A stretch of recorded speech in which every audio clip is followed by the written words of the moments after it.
이번 시간에는 8페이지죠. 권리 변동의 원인을 볼게요. 권리 변동의 원인이란 것은 권리가 발생하거나 변경하거나 소멸하는 이런 사유가 발생하게 되는 이유죠. 거기는 법률 요건을 갖추면 권리 변동이 발생하니까요. 법률 요건과 그 법률 요건을 만드는 구체적이고 개개의 사실인 법률 사실 이 두 가지를 서로 관계를 설명하는 것이죠. 우리 교적에 표를 이렇게 만들어 놨는데 법률 사실이 모여서 법률 요건을 만들고 법률 요건을 만들어주면 법률 효과라는 권리 변동이 생긴다. 이렇게 표를 만들어 놨죠. 이때 거기에 법률 요건 밑에 보니까 법률 행위라는 법률 요건도 있고 법률 규정에 정해져 있는 법률 요건도 있다. 이렇게 표를 만들어 놨죠. 그래서 그 법률 요건에 해당되는 이것을 크게 나눠 보면 법률 행위에 의한 경우와 법률 행위가 아닌 법률 규정에 있는 것이 있다. 이렇게 나눠놨죠. 그 중에 이제 제일 중요한 것이 결국은 법률 행위겠죠. 이제 앞으로 이제 우리가 공부를 많이 해야 될 부분이 바로 법률 행위에 관한 이야기입니다. 자, 그래서 먼저 법률 요건으로서의 법률 행위와 법률 규정에서 제목을 만들어 놨죠. 거기 보면 법률 요건은 크게 법률 행위에 의한 경우하고 법률 규정에 의한 경우로 이렇게 나눌 수 있다. 표를 그냥 설명했듯이 그거죠. 여기에 법률 행위에 의한 법률 요건 할 때 이 법률 행위는 당사자의 의사에 따라서 행위를 한 것을 말합니다. 당사자 의사에 따라서 의혹한 대로 법률 행위를 한 거예요. 이렇게 되면 요건상 하면 이제 법률 효과가 이렇게 발생해야 되는데 법률 효과, 이게 권리 의무입니다. 권리예요, 권리. 권리나 의무가 생기게 되는데 이렇게 이 효과는요, 이 법률 행위의 의사에 따라서 이렇게 발생한다 해서 이거는 의사에 따라 원하는 대로 또는 의혹한 대로 그렇게 권리 의무가 생긴다. 이런 이야기예요. 이게 법률 행위에 의한 법률 요건 이런 이야기예요.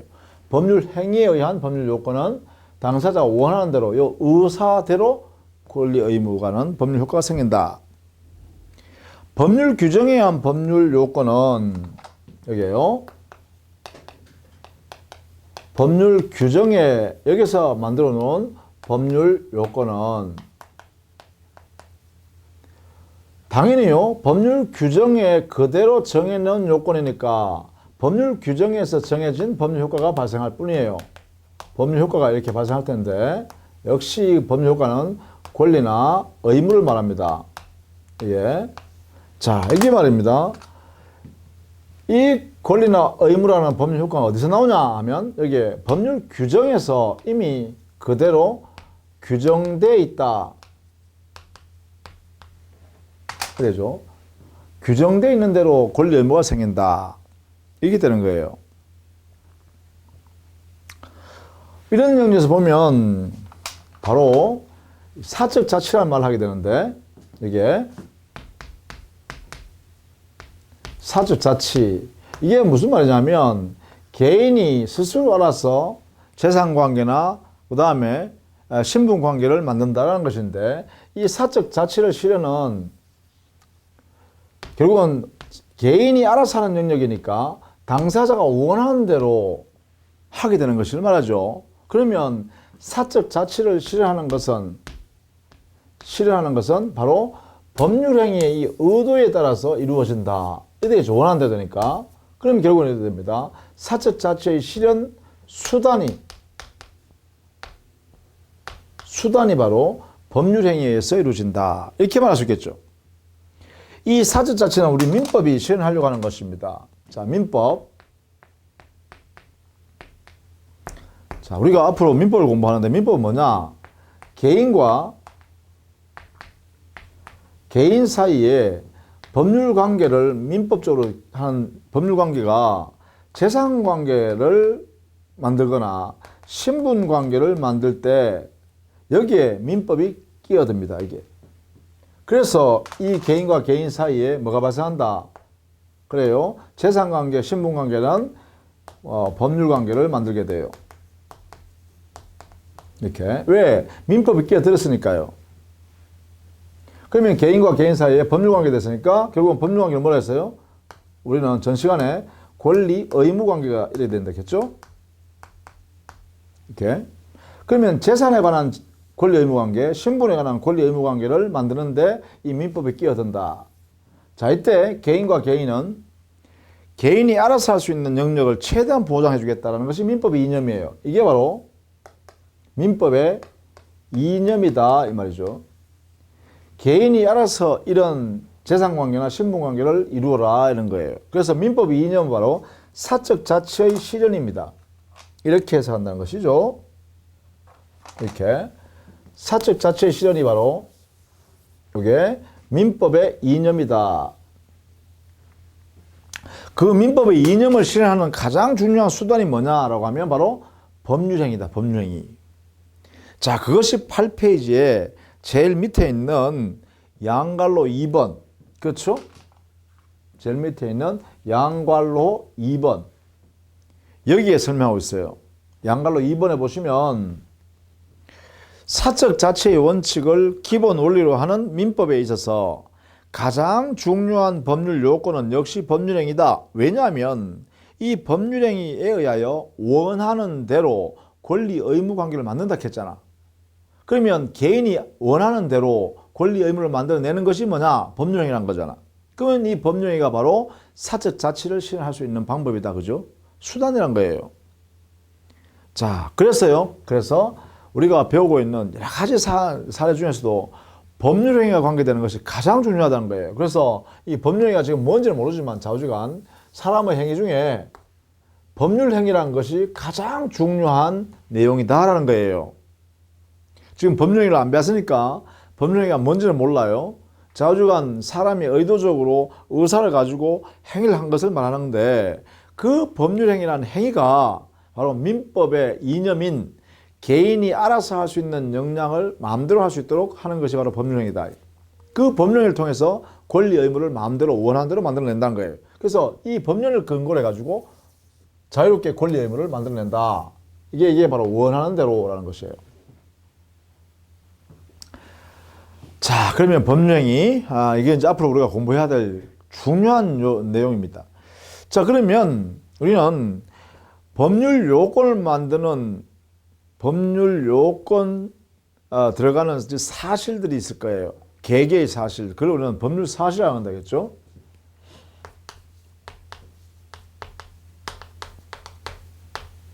법률 사실.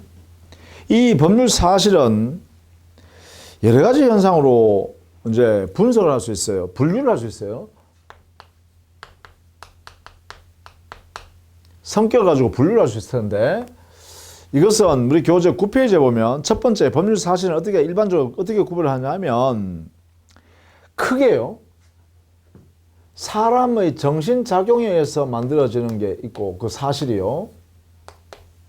이 작용에 의해서 만들어진 사실을 우리는 용태라고 크게 묻고 사람의 정신작용에 관계없는 것 비정신작용에 의하여 이루어지는 사실 그러한 사실을 뭐라하냐 사건이라고 해서 다 묶어버리자. 그래서 법률 사실을 크게 나누면 용태와 사건으로 이렇게 분류할 수 있다. 이렇게 하는 거예요.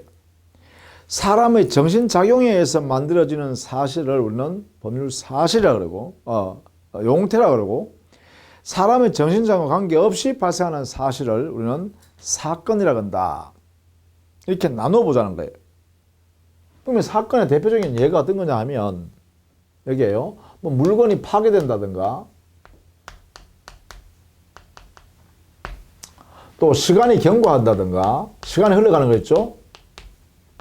사람이 사망한다든가, 사망한다는 사실. 또 이제 법적 용어로 쓴다면 부당이득이 발생하는 부당이득이라든가 혼동이라는 이러한 사실이 발생한다든가 혼동 등등등등 이런 사실, 이런 행위입니다. 이런 사실들입니다. 이런 사실들은 전부 다 사람의 정신장애와 관계없이 일어난 거죠. 예를 들어 취득시효 또는 소멸시효 등과 같이 이건 시간의 경과 관계되는 거죠. 이거는 시간의 경과. 그죠? 그런 면에서 이것도 사건이에요, 사건. 자, 이렇게 표현할 수 있다. 그러면 대부분의 법률 사실은요, 그래요. 사람의 정신작용에 의해서 만들어지는 용태가 되겠죠.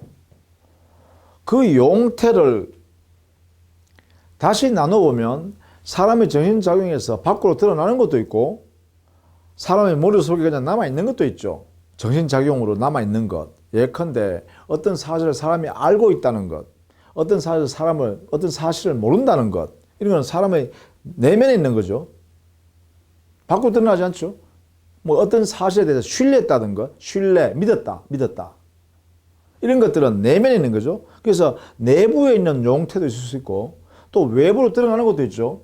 표시행위 한다든가, 감정을 드러낸다든가, 뭐 최고한다든가, 거절한다든가, 의사를 표시한다든가 말이죠. 그죠? 이렇게 밖으로 드러내는 것도 있을 수 있겠죠. 이게 여러 가지 형태가 나눌 수 있어요. 그죠? 그래서 이 용태를 다시 여러 가지 형태로 나눌 수 있다. 내부적 용태, 외부적 용태 이렇게 나눌 수 있죠. 자, 외부적 용태예요. 외부에 나타나는 용태에는 법에서 허용되는 적법한 용태도 있고, 적법행위요. 법에서 허용되지 않는 위법행위도 있죠. 자, 외부에 나타나는 용태 안에 말이죠. 사람이 행위를 했을 거 아니에요. 그 행위를 밖으로 끄집어냈는데, 표시했는데, 그 행위가 법에서 용납되는 적법한 행위도 있을 수 있고, 법에서 허용되지 않는 위법한 행위도 있을 수 있어요. 이때 민법에서 위법한 행위는 어떤 거냐라고 하면요. 채무자가 채무를 이행해야 됨에도 불구하고 채무를 이행하지 않는 이 자체가 불이행, 이 자체가 위법행위입니다. 그리고요, 위법행위로서는 불법행위, 의도적으로 타인에게 해를 끼칠 의도를 가지고 하는 행위, 이것도 역시 불법행위입니다. 그래서 우리 민법상의 불법행위, 즉 위법행위는 채무자가 채무를 이행하지 않고 약속을 지키지 않는 것, 그리고 의도적으로 타인에게 손해를 끼치는 행위, 뭐 의도를 가지고 했든 아니면 자기 부주의로 했든 간에, 그렇죠? 이런 경우, 이걸 불법행위라고 그래요. 이것을 우리는 법에서 허용되지 않는다. 민법상의 위법행위는 이 두 가지가 있다. 채무 불이행과 불법행위가 있다. 이렇게 정의하죠. 그러면 요거 외에는 전부 다 적법한 행위인데, 이 적법행위는 다시 크게 나누면 법에서 허용되는 법률행위라는 게 있고, 법에서 허용되는 준법률행위라는 것도 있다. 이렇게 되겠네요. 이렇게 두 가지로 나눌 수가 있어요. 법률행위라는 건 도대체 뭐냐? 그죠? 법률행위가 뭐냐라고 하면 이 법령이 안에는 반드시 의사 표시라는 것이 요소로 들어가는 것을 말해요. 자, 우리는 앞으로 의사 표시가 무엇인지는 공부해야 될 대상입니다.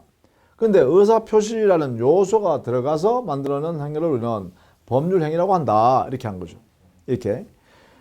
그러면 준법령이는 뭐냐? 준법령이는 의사 표시가 들어가지 있지 않는 사람의 행위예요.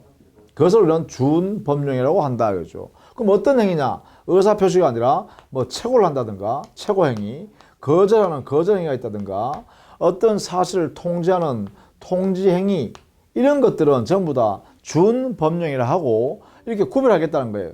구별하는 실익은 나중에 보겠습니다. 이렇게요. 일단 우리는 뭐냐? 의사 표시가 들어가 있는 행위를 우리는 법률행위라고 한다. 요렇게 정리합니다. 의사 표시라는 요소가 들어가서 만들어낸 법령이란다. 행위를. 그 외에 의사 표시가 아닌 사람의 의식 작용에서 외부에 나타나는 행위를 뭐라 하냐? 준법률행위라고 한다. 이렇게 해요. 그러면 사람의 행위는 적법한 행위는 크게 나누면 법률행위라는 것과 준법률행위가 있죠. 자, 이 부분은 굉장히 어렵습니다. 그래서 가장 단순하게요. 의사표시가 뭔지는 아직 모르겠다마는 의사표시라는 그 요소가 들어가서 만들어 놓은 행위를 우리는 법령이라 한다. 이렇게 정리하시고요. 그 외에 의사표시가 들어가 있지 않는 사람의 적법한 행위는 전부 준법령이라 한다. 이렇게 정리해 두세요. 이렇게 놓고 그 다음에 우리는 여러분이 꼭 숙지해야 될 게 하나 있습니다. 이게 준법률행위를 어떻게 나눌 거냐 이거죠. 준법률행위는 원래는요 공부를 할 때 이렇게 되겠죠. 표현행위도 준법령이요, 사실행위도 준법령이다. 표현행위란 것은 자기의 의식, 머릿속에 있는 정신작용을 밖으로 끄집어내서 표현한다는 거예요. 그런데 다만 그 표현한 행위가 의사표시가 들어있지 않다는 거예요. 그래서 우리는 준법령이라는 거죠. 사실행위는 뭐예요? 말 그대로 의사표시를 밖으로 탁 의사를 드러내는 게 아니라 그냥 행위가 이루어지는 거예요. 그냥 예를 들면 어떤 물건을 줍는다든가 줍는다, 습득한다 이 말, 습득. 응? 어떤 물건을 선점한다 이 말, 선점. 어디에다가 주소를 정한단 말이에요. 주소 설정, 주소. 자기가 살 곳 딱 정하는 거예요. 정하는 행위, 그걸 사실행위라고 그래요. 이렇게. 자, 그래서 준법령을 이렇게 나누는데 이 중에서 여러분은 꼭 알아야 될 게 뭐냐? 표현되어지는 행위요. 준법령이 중에 표현되는 행위, 이것을 분류할 줄 알아야 되겠어요. 이거는 생략 안 합니다. 해야 되는데 안 합니다. 시험에서는 제외합니다. 우리가 공부 안 합니다. 자, 그러면 준법령이 안에서 표현되어 나온 행위는 어떤 거냐? 여기는요, 세 가지가 있다는 거예요, 이게. 하나는 자기의 의사를 타인에게 통지하는 행위가 있고, 하나는 자기의 관념, 어떤 사실이, 자기가 알고 있는 사실이 있는데 이 사실을 다른 사람한테 통지하는 행위가 있고, 자기 마음속에 발생한 감정을 다른 사람이 알 수 있도록 표시하는 행위가 있어요. 이러한 행위 세 가지요. 자기의 의사를 통지하거나 어떤 사실을 알고 있는 것을, 관념을 타인에게 통지하거나 자기에게 발생한 감정을 표시하는 이러한 행위는 전부 다 표현행위로서 전부 어디에 들어간다? 준법률행위에 들어간다 이 말이에요. 여기 들어간다. 자, 그러면 구체적으로 어떤 게 있냐 이거죠. 어떤 게 있냐? 예를 들면 의사의 통지는요, 채권자가 채무자한테 돈 달라고 채권하는 거예요. 돈 내놔라고 촉구하는 거 있죠. 촉구하는 행위, 채권하는 행위, 촉구하는 행위. 아니면 상대방이 의사를 청해 왔을 때, 야, 너 내한테 그 건물 내한테 팔래 하니까 나 못 팔아, 안 해. 거절하는 거예요. 거절하는 거. 자, 이렇게 최고나 거절하는 이 행위를 뭐라 그러냐? 이걸 우리는 의사의 통지행위다 이렇게 해요. 그래서 의사의 통지행위는 최고나 거절이 여기 들어가요. 관념의 통지는 어떤 거냐? 우리 사회에서요, 각종 사실을 알고 있는 누군가, 자기가 알고 있는 사실을 다른 사람한테 알려주는 거죠. 나 이런 거 알고 있는데 니도 알아라 하고 알려주는 행위. 그걸 통지라 그러죠. 각종 통지행위가 여기 들어가요. 관념의 통지에 들어가요. 또 사무 처리해서 상사에게 보고하는 거 있죠. 사무 처리해서 그 내용을 보고하는 행위. 이 보고도 역시, 보고하는 행위도 관념의 통지에 들어가요. 또 채권 양도, 내가 채권을 가지고 있는데 채무자한테 자기 채권을 제3자한테 팔고 나서 채권을 판 사람이 채무자한테, 야, 내 채무 너한테 받을 채권 이거 다른 사람한테 팔았다. 저 사람한테 팔았으니까 나중에 저 사람한테 줘라 라고 채무자한테 통지하는 것도 관념의 통지. 등등 이렇게 어떤 사실을, 자기가 알고 있는 사실을 다른 사람이 알도록 알려주는 행위는 전부 다 관념의 통지라 그래요. 그 다음에 감정의 표시는 용서하는 마음이 생겼다. 이 용서가 바로 대표적인 감정의 표시행위예요. 이렇게. 자, 이렇게 각각 요 내용은 반드시 좀 알아두시라. 준법률행위로서의 표현행위에는 이렇게 의사의 통지, 관념의 통지, 감정의 표시라는 이러한 세 가지 형태의 표현행위가 있는데, 구체적으로는 최고, 거절, 통지, 보고, 용서와 같은 이런 행위들이 여기에 들어간다는 거예요. 자, 이렇게 정리를 해둡니다. 준법령이 속에 들어가는 것, 여기에 들어가는 것들이 이런 게 있다라는 거예요. 보세요. 최고, 거절하니, 행위, 통지하는 행위 등이 여기에 들어간다는 거예요. 이거는 의사표시가 아니라는 거죠. 그래서 의사표시는 다음 시간에 우리가 도대체 의사표시가 뭐냐를 공부하기로 하고요. 일단 이런 모습이 된다는 거죠. 자, 이런 모습 중에 우리가 구체적으로 해야 되는 건 이거다, 그죠? 요 내용을. 준법령에는 표현행위가 사실행위가 있는데 사실행위는 안 본다. 준법령행 중에서 표현행위만 공부한다. 그 안에는 이 세 가지 형태가 있는데 구체적으로 이런 행위들을 이렇게 각각 이름을 짓는다. 왜 이걸 하라냐면 우리가 앞에서 말했듯이 법률행위, 즉 의사표시가 들어가서 만들어 놓은 이 법률행위가 법률 요건 중에 가장 중요하다고 했잖아요. 그러다 보니까 이것은 우리 민법에서 아주 상세하게 규정을 두고 문제점이 있으면 처리하는 내용을 다 정해놨어요. 즉 법률행위와 의사표시에 관한 규정을 아주 상세하게 많이 두고 있어요. 민법에요.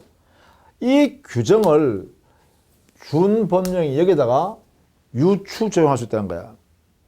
이렇게. 즉 법령에 관한 의사표시에 관한 민법상의 규정을 여기에 있는 준법령인 표현행위에다가 유추 적용할 수 있다 이 말이에요. 자, 이게 유추 적용이란 말 썼죠. 유추 적용할 수 있다. 자, 유추 적용이라는 것은 뭐냐면 규정에, 민법상의 규정에, 법 규정이 구체적으로 이런 것을 규율하는 규정을 다 뒀다는 거야. 다 뒀는데 여기에 준법령에 대한 이런 규정이 없어. 자, 여기는 어떻게 해결할까? 어떻게 적용할까? 이런 게 아무 말이 없다 이 말이에요.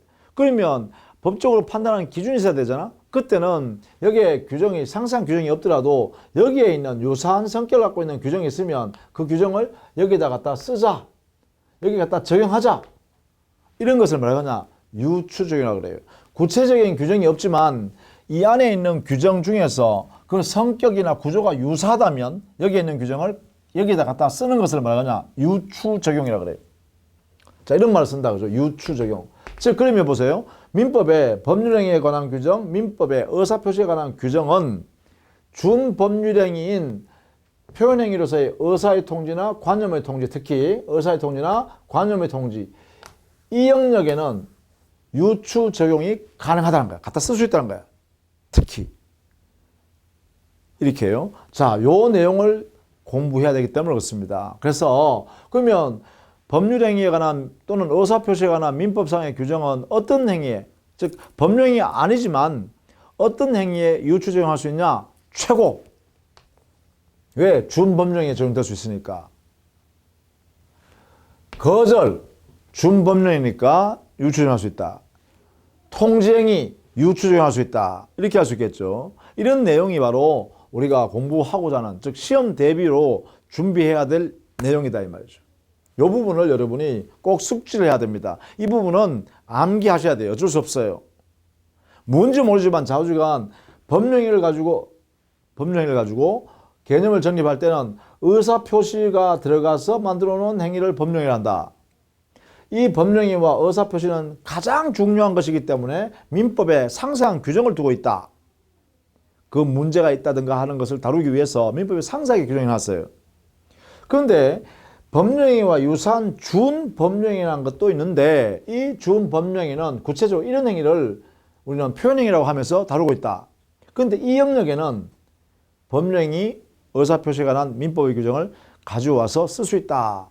그걸 유추 적용한다. 이렇게 하죠. 자, 요 내용을 여러분이 꼭 알아둘 필요가 있습니다. 그래서 여러분 교재요 9페이지에 하단에 양갈로 5번 준법률행위는 표현행위와 비표현행위인 사실행위로 나누는데 이 중에 동그라미 1번 표현행위는 다시 의사의 통지, 관념의 통지, 감정의 표시 이렇게 세 가지 나누는데 의사의 통지에는 각종의 채고나 각종의 거절이 여기에 들어가고 관념의 통지에는 각종의 통지행위, 채권 양도의 통지나 승낙, 대리권 수의의 표시행위, 시효 완성 전에 하는 채무의 승인행위 이런 것들이 여기에 들어간다.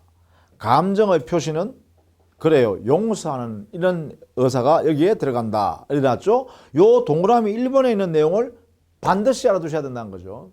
반드시 알아두셔야 된다. 왜 가냐? 요것은요, 나중에 공부할 때 우리가 꼭 써먹어야 되기 때문에 그래요. 자, 그러면 그 내용이 다음 페이지 10페이지 보실래요? 10페이지에 보시면 거기에 정리해 놨죠. 자, 1번. 준법률행위에 의사표시에 관한 규정이 적용되느냐의 여부. 여기에 의사표시라는 것은 의사표시는 요소가 되는 것이고 그 요소가 의사표시라는 요소가 들어가서 만들어 놓은 행위를 말한다. 법률행위라고 그랬죠. 그래서 의사표시에 관한 규정, 법률행위에 관한 규정은 어디에 써먹는다 했어요? 준법률행위 중에서도 표현행위에 써먹는다 했죠. 그걸 우리는 유추 적용한다 했죠. 그 이야기를 설명한 거예요. 거기 보시면 보겠습니다. 의사표시와 준법률행위는 일정한 의사를 다른 사람에게 전달하는 점에서 유사하나 근거와 효과가 큰 차이가 있다. 그래서 원칙적으로 의사표시에 관한 규정을 적용하지 않는다고 해야 된다. 다만 해놓고 중요하죠. 이 부분이 주권해야 됩니다. 여러분이 의사의 통지와 관념의 통지라는 준법률행위에 대해서는 의사표시의 규정을 유추한다. 유추 적용한다는 것입니다.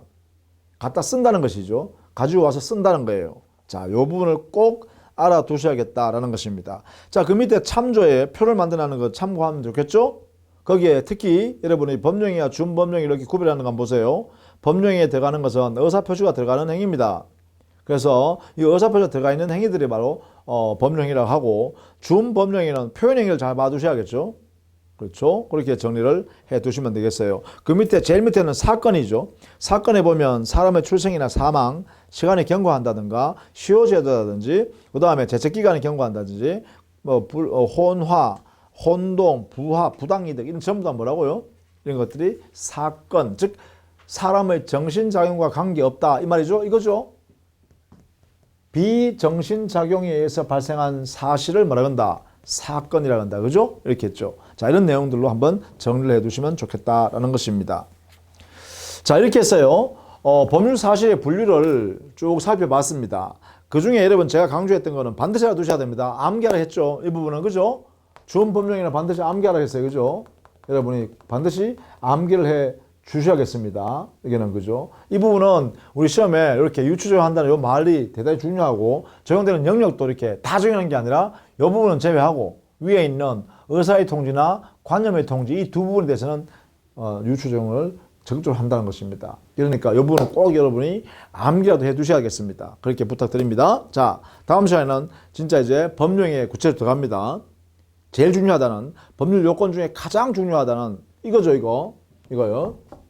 법률 요건 중에 가장 중요한 게 법령이라고 했죠. 이 법령에 의한 법률 요건 이 부분을 지금부터 다음 시간부터죠. 그러니까 살펴보도록 하겠습니다. 자, 고생했습니다. 다음 시간부터 열심히 하셔야 돼요. 더 열심히요. 자, 고생했습니다.